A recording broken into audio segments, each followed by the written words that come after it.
Bismillahirrahmanirrahim. Assalamu alaikum. Welcome to Ali Ingza. My dear guys, everything is okay with you. Life is going on the right path. चलें, शाबाश, बहुत अच्छे। देखिए, हम verb के मतलब बात कर रहे हैं और आज हमारी जो बात है ना, दैट इज समवट डिफरेंट, थोड़ी सी मुख्तलिफ है। इतनी मुख्तलिफ तो नहीं कि हम उसको लिंक ना कर सके जो हमारी पिछले वाली वीडियोस हैं उनके साथ। तो आज हम जो बात करने लगे हैं उसका ताल्लुक है फ्रेजल वर्ब्स के साथ। तो ये पार्ट 8 है हमारा ग्रामर का, फ्रेजल वर्ब्स। आप जानते हैं फ्रेजल वर्ब्स क्या होता है? देखो, फ्रेज का मतलब होता है कि एक लफ्ज या लफ्जों का वो कलेक्शन जो कि इनकम्प्लीट सेंस देता है। फ्रेज में और सेंटेंस में यही डिफरेंस होता है ना, कि सेंटेंस कंप्लीट सेंस देता है और जो फ्रेज है वो इनकम्प्लीट सेंस देता है। जब आप कहते हैं कि all the girls are present, तो ऑल द गर्ल्स ये एक फ्रेज है, आर दूसरा फ्रेज है और प्रेजेंट तीसरा फ्रेज है। अब फ्रेजेस क्या होता है जल्दी हम इन पे बात करने वाले हैं, लेकिन आज हमारा टारगेट है वो है फ्रेजल वर्ब्स को समझना कि फ्रेजल वर्ब्स क्या होते हैं। तो देखें, वर्ब हमारे पास मौजूद है, आप आइडेंटिफाई से कर लेते हो। जब आप कहते हैं कि दे प्ले हॉकी, तो आपको पता चल जाता है जो प्ले है वर्ब है। जब आप कहते हैं वी मूव ए कार, तो इसमें जो मूव है वो वर्ब है। जब आप कहते हैं कि I am reading a book, तो एम रीडिंग आपको पता है इसमें वर्ब है। तो वर्ब को तो आप लोग आइडेंटिफाई कर लेते हो आसानी से। अब अगर हम उसके बाद प्रेपोजिशन लगाते हैं वर्ब के बाद, तो प्रेपोजिशन लगाने से हम कहते हैं कि वर्ब्स फॉलोड बाय प्रेपोजिशंस। तो क्या करते हैं, फ्रेजल वर्ब्स वो होते हैं जब भी वर्ब जो है वो प्रेपोजिशन के से पहले इस्तेमाल होते हैं, तो हम कहते हैं कि ये फ्रेजल वर्ब्स हैं। तो फ्रेजल वर्ब्स हो गई ये। अब इसकी कुछ एग्जांपल्स हैं, आपको आसानी समझ आ जाएगी। लेकिन एक इंपॉर्टेंट बात आपको बताने लगा हूं।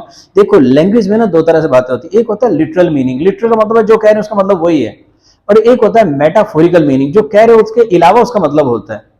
मेरी बात समझ गए ना? देखो, अहमद फराज ने बड़ी खूबसूरत बात की। उसने कहा, सुना है लोग उसे आंख भर के देखते हैं। आंख भर के देखने का मतलब ये नहीं कि आंख में मट्टी डाल लेते, सुरमा बड़ा डाल लिया फिर देखा, नहीं। इसका मतलब पूरी तवज्जो से देखते हैं। तो सुना है लोग उसे आंख भर के देखते हैं, सो उसके शहर में कुछ दिन ठहर के देखते हैं। सुना है बोले तो बातों से फूल झड़ते हैं। ये जो बातों से फूल झड़ते हैं ना, इसका मतलब ये नहीं कि उसके दांत गिर रहे हैं या फूल गिर रहे हैं। एक्चुअली ये तो मतलब ही नहीं। इसका मतलब है बातों से फूल गिरने का मतलब क्या भला, कि वो हंसता बहुत अच्छा है, बहुत प्यारा हंसता है। तो अब जब हम उसका लिटरल मीनिंग लेंगे तो गड़बड़ है। तो मेटाफोरिकल मीनिंग, उसके अंदर छुपा हुआ मानी। याद रखिएगा कि जो फ्रेजल वर्ब्स होते हैं वो भी हमेशा छुपे हुए मानी देते हैं। जब देखें, फर्ज करें, एक मैं छोटी सी एग्जांपल दूंगा फिर हम आगे बढ़ेंगे। आप कहते हैं कि he is pulling over something, वो कोई चीज है वो खींच रहा है ऊपर की तरफ। पुल ओवर का मतलब कोई चीज खींच रहा है। लेकिन आपको पता है जो बच्चे बेचारे 2829 नंबर लेते हैं एग्जामिनेशन में, 33 उनको 33 चाहिए होता है, क्या करते हैं बोला, दे नीड पुल ओवर। उनको जरूरत होती है कि उनके नंबर 29 से बढ़ाकर 33 तक ले जाओ यार, ये पुल ओवर है। अब इसका मतलब ये नहीं कि उसको खींच कर ऊपर लेके जा रही है, तो नंबर उसके हम थोड़ा बढ़ा रहे हैं। तो इसका मतलब ये हुआ कि ये कुछ मेटाफोरिकल मीनिंग हो गए। तो अब हम इनको समझते हैं और आपको बड़ी आसानी से पता चलना है। तो इसमें बड़ी कमांड की जरूरत है, और आपके पास तो है और हो भी रही इंशाल्लाह। एग्जांपल्स क्या बोला मैंने, एक लफ्ज लिखा है यहाँ पर डाय। तो डाय जो है उसके बाद कभी आप इन लगाते हैं, कभी फॉर लगाते हैं, कभी ओ एफ आर लगाते हैं, कभी विद लगाते हैं। तो जब हम डाय इन लगाते हैं तो उसका मतलब कुछ और है। जब हम लगाते हैं डाय फॉर तो इसका मतलब कुछ और है। डाय वर्ब है तो ठीक, और उसके बाद जो फॉर लगा रहे हैं, यानी आपने लगाया है डाई इन, तो डाई इन का मतलब होता है हादसे में मर जाना। आप कहते हैं डाई फॉर, डाई फॉर का मतलब होता है किसी चीज की बहुत ज्यादा ख्वाहिश करना, डाई फॉर। और फिर हम कहते हैं डाई ऑफ। अब डाई ऑफ का मतलब होता है किसी खास बीमारी से मरना, मतलब टाइफाइड से मरना, डिप्थेरिया से मरना, कैंसर से मर जाना, डाई ऑफ। और डाई विद कब लगाते हैं बोला, डाई विद। डाई विद तब लगाते हैं जब हमें पता ना कि बीमारी कौन सी है। जैसे हम कहते हैं ही डाइड विद फीवर, वो बुखार से मर गया। Fever that is not at your disease, वो कोई एलिमेंट नहीं है, डिजीज नहीं है, वी आर सिंपली से, तो हम डाई विद लगाते हैं। या फिर आप कह देते हैं वो अननोन डिजीज थी उससे मर गया, तो वहां पर आप लगाते हैं। तो इसका मतलब कि डाई है तो एक ही वर्ब, लेकिन इस एक वर्ब के बाद जब हम प्रेपोजिशन को चेंज करते हैं तो एंटायर मीनिंग चेंज हो जाता है। तो डियर गाइस, जरा इसको ध्यान में रखना, everything will be okay with you.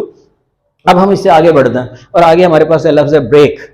Phrasal verb का मतलब क्या है भला, कि प्रेपोजिशन चेंज करते जाओ, बेईमानी चेंज होते जाता, राइट। और ये एक टैक्ट है, आप लोगों को भी आ जाएगा इंशाल्लाह। आप जुड़े रहेंगे ना तो आपको इंशाल्लाह सारी इसकी समझ आएगी। जैसे ब्रेक है, ब्रेक का मतलब तो वैसे तो तोड़ना, लेकिन ब्रेक आउट का मतलब है किसी बीमारी का फैल जाना।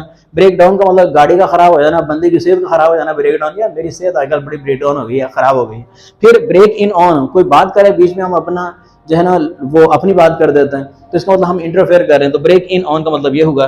ब्रेक अप का मतलब ताल्लुकात तोड़ लेना। उसके बाद है ब्रेक ऑफ, किसी चीज का टूट कर अलग हो जाना। फिर आ गया ब्रेक इनटू, ब्रेक इनटू का मतलब किसी के घर में नकब लगाना, चोरी की गरज से दाखिल होना, नकब लगाना, ब्रेक इनटू। और ब्रेक विद, ताल्लुक तोड़ लेना, break with. So it is not a good thing to break with anyone, किसी के साथ ताल्लुक तोड़ना कोई अच्छी बात थोड़ी है।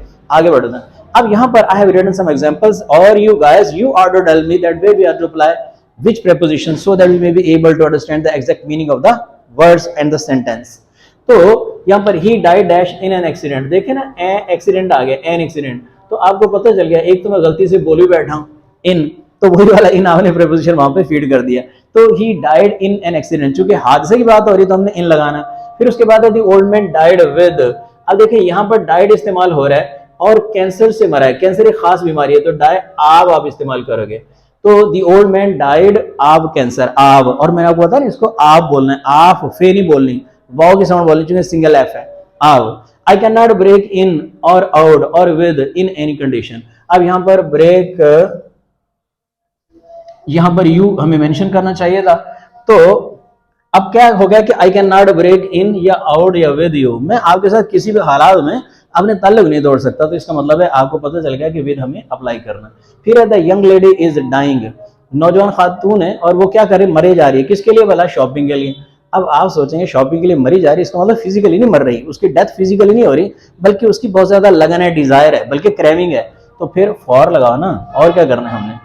The handle of the door, अब दरवाजे का हैंडल है तो फिर वो ब्रोक ऑफ हुआ, टूट कर अलग होना। द कार ब्रोक, अब ये ब्रोक डाउन, जी बताएं जरा, तो हम कहेंगे the car broke down on the way. तो डियर गाइस ये थी हमारी बातें which were related to phrasal verbs, और आप लोग को पता चल गया कि फ्रेजल वर्ब्स क्या होते हैं वाला, जब वर्ब के साथ हम प्रीपोजिशन को ऐड करते हैं और फिर वो मीनिंग जनरेट करते हैं, वो वाले मीनिंग जो कि मेटाफोरिकल होता है। मेटाफोरिकल मीनिंग, लिटरल मीनिंग क्या होते हैं भाई, इनके मतलब हम बात करने वाले इंशाल्लाह सून। तो अपना ख्याल रखिएगा और हमारा भी ख्याल रखिएगा। अल्लाह हाफिज।